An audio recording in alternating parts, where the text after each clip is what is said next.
Hey, rail fans and model railroaders.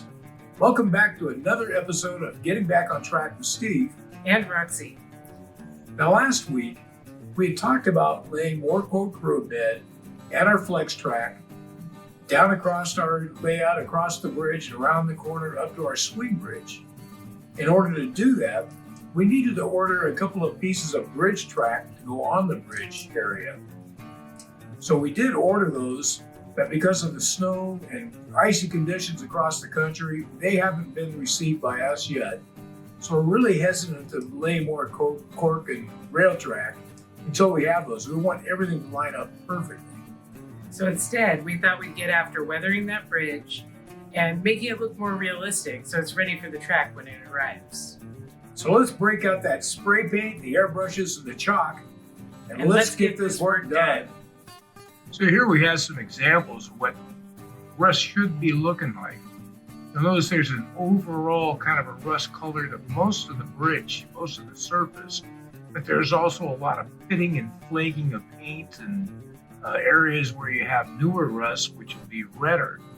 So we're wanting to put kind of an overall patina of rust on there and then highlight some areas that are continuing and areas that have newer rust on them. I haven't quite figured out how to get the pitting into it yet, but maybe that'll be a future video. But we can try to do just what we see right here and see how close we can get.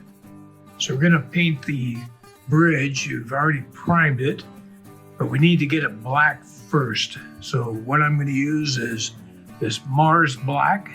I picked this up at Michael's. It's pretty cheap. And being new to airbrushing, I bought some Vallejo airbrush thinner to thin out the paint, but I've since learned I can make my own, so I won't be buying another bottle of that. So let's go ahead and go get set up in the little spray booth I made, and we'll see about getting this thing painted. So this is the spray booth that I put together. I just cut a bunch of cardboard, taped it all up, and while it doesn't have a fan to it or filters or anything, it kind of contains the paint and keeps it from flying all over the room behind where I'm painting. So the other thing that comes to airbrushing, it's a new thing for me. So what I did was I bought a ready-made setup that came with a TimberTech air compressor that has a tank and a air dryer on it. And it came with two different paint guns with it, airbrush guns.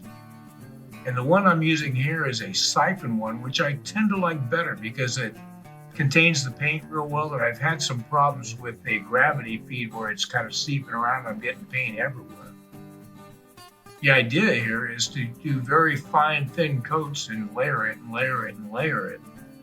So I found that when you thin the paint, if you get the thinness right, you can bring it right down to around 20, 25 PSI, and I'll spray a real fine coat. And if you're doing larger areas, you can bring it up, or if your paint's a little bit thicker, you can bring it up. But you should be running between 20 and 40 PSI is what I've found I've done the best with. So here I'm just gonna go around and keep layering coats, real fine coats. I don't wanna go too heavy all at once. Also, this acrylic paint that I'm using, I'm noticing it tends to dry really fast. So I'm able to reach out and touch it. I can spin it around on this little turntable that I have in here, and I can grab it without leaving fingerprints. So that's kind of a bonus. Okay, we're gonna try putting a little bit of powder on this to see if we can get some weathering. I'm gonna try using a micro brush and see how this works. So these areas here. So the micro brush worked pretty good for a little small detail, but I found using a larger brush and dipping in worked better. And here I'm just trying to get that overall dark patina going. So the look we're going for here is we want it to be just some subtle rust areas here going on, especially these areas that are water would pool up because it's facing directly up. So we just kind of I'm hoping to pull together some things and be able to hopefully do us some justice as somebody else did. Again, 40-some years just to add some interest here.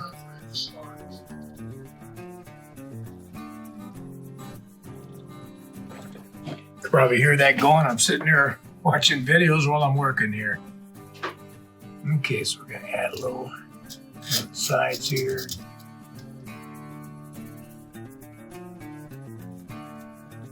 So this, I haven't really done much in the way of weathering. I had a gondola I worked on a while back, and it was okay. But just a try it out experiment. That's kind of what I'm doing here. I'm just kind of, I don't need to just go crazy with the rust and stuff, but this is sitting out in the weather all the time, so we don't want it to be totally clean looking, or there's going to be some rust and stuff going on. So we'll start with this darker rust, and we can add some hints of some lighter stuff that shows, make it look like it's some newer rust. So this darker stuff would be stuff that's been going on for a long time. So we'll just kind of get some of this stuff going.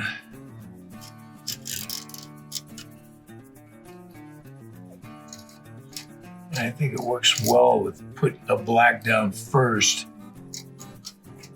I think it makes it look pretty good. And I think like these areas here, because you got all kinds of metal coming down to it, so water's going to run down, and want to kind of add more rust effect down low along these areas as well. So I want to get a bunch in here. Let's see what that looks like.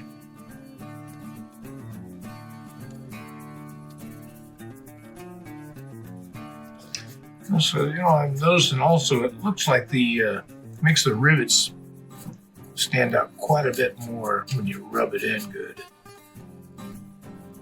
Kind of liking that look. Yeah, kind of liking how this looking. It's looking pretty good.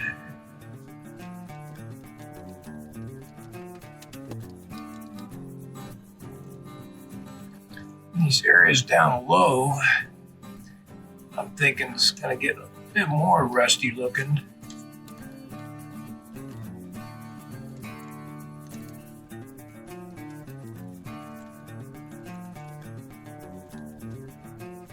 These areas down in here are going to be a little harder to see, I'm thinking, so I don't think you have to be as worried about as much detail in here. As long as we're putting a hint of it in these areas. It's going to be covered by the bridge track. And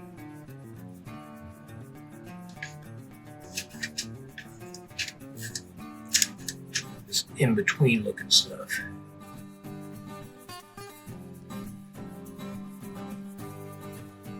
And here I've decided to go ahead and work on the underside as well.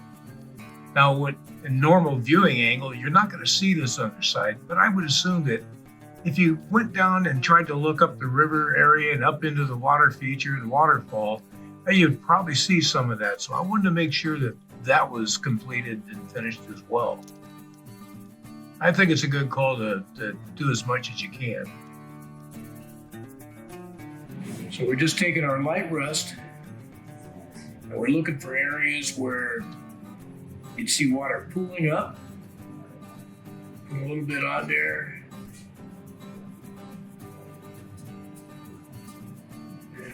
Brush the excess away and spread it. Think about water coming in and collecting up. It's going to run down a little bit.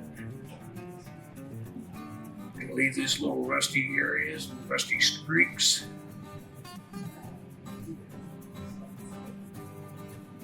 It's going to be in here. Get that spot there. So it's going to come from up above. A little bit in here.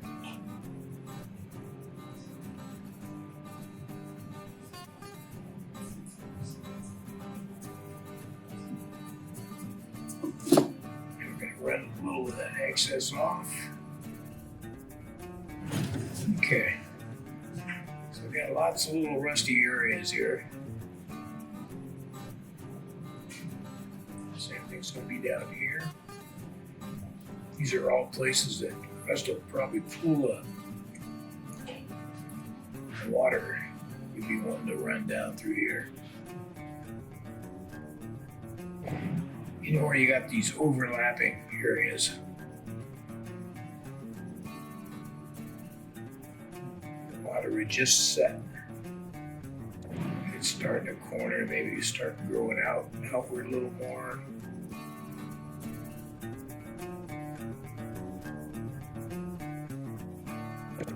And I'm sure there's guys that are way better at this than I am, but I think I'm pretty happy with how this is looking. It's starting to really look like something other than a plastic model.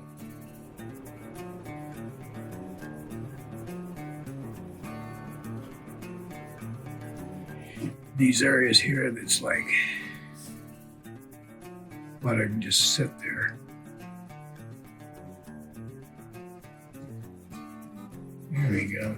All right, I'm gonna configure, gonna run around and hit all the spots that look like a good rest area to me, and I'll get this finished up and get back to it.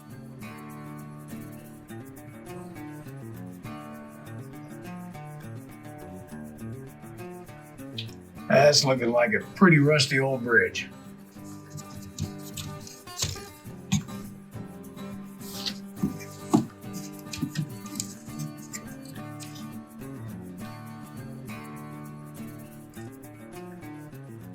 So I'm thinking our next step is going to be to get some flat sealer over the top of this. So I think it doesn't need any more weathering at all. I'm pretty happy with how this looks. So I think that's pretty good. So here I wanted to put a clear matte finish over the top of this to protect all the chalk and the weathering that we had achieved. We really like the look at this. Now here's where I learned a lesson, a valuable lesson. Once you put down the chalk, when you go over it with any kind of finish, clear coat, matte, or gloss, you're going to mute down all of the weathering powders that you put on to where you don't see them as well. Now I did some investigation on this and I found that I could be using a pan pastel for my weathering, and it doesn't have the tendency to become more drab looking or fade out as you put a finish over the top of it. So I'm probably going to go back and do some touch up with some pan pastels and redo the top coat again. And I'll make another video of that to see how that turns out. I think overall, we're pretty happy with this. It's a good experiment in weathering for us. Well, there you go. We spent a lot of time watching YouTube and surfing the internet to try and learn how to do some weathering. And this is the first time we've done any major weathering on that bridge. I think it came out really well. I love how the rust looks and the way it brings out the rivets on the structure.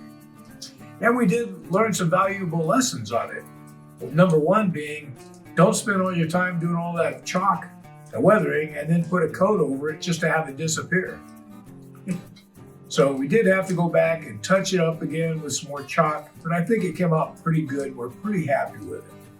So next week, if we receive those bridge sections, we want to get those put into place and position so that we continue laying our cork road bed and more of our flex track and hopefully get all the way around to the swing bridge. So make sure you hit like, subscribe, hit the bell so you're notified of our next video. And in the meantime, have a good time running your trains, working on your layouts, and we'll see you next time on Getting Back on Track with Steve And Roxy. Bye all.